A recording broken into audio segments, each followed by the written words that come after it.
జై శ్రీరామ్. ఇది ఓ వ్యక్తికో లేక ఓ సమూహానికో సంబంధించింది కాదు. భారతీయ ఆత్మకు సంబంధించిన నినాదం.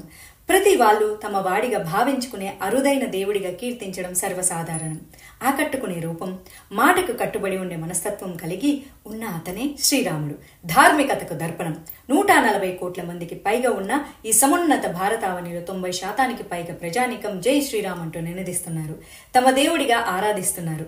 త్రేతాయుగంలో శ్రీ మహావిష్ణువే లోక కళ్యాణం కోసం రాముడిగా అవతరించాడు.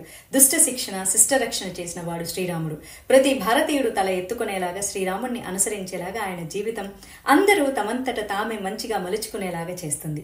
కోట్లాది మంది భక్తులు ఆరాధించేటటువంటి శ్రీ రాఘవేంద్ర స్వామికి శ్రీరాముడు ఆరాధ్య దేవుడు. మంత్రాలయంలో ఎక్కడ లేని విధంగా శ్రీరాముడి 108 అడుగుల ఎత్తు విగ్రహ నిర్మాణానికి శ్రీమఠం పీఠాధిపతి శ్రీ సుబుధేంద్ర తీర్థ శ్రీపాదుల వారి ఆశీస్సులతో శ్రీకారం చుట్టింది. జై శ్రీరామ్ ఫౌండేషన్ ఈ బృహత్తర కార్యక్రమాన్ని సర్వజనులు ఆశీర్వదిస్తారని, సహకరిస్తారని ఆశిస్తున్నాము.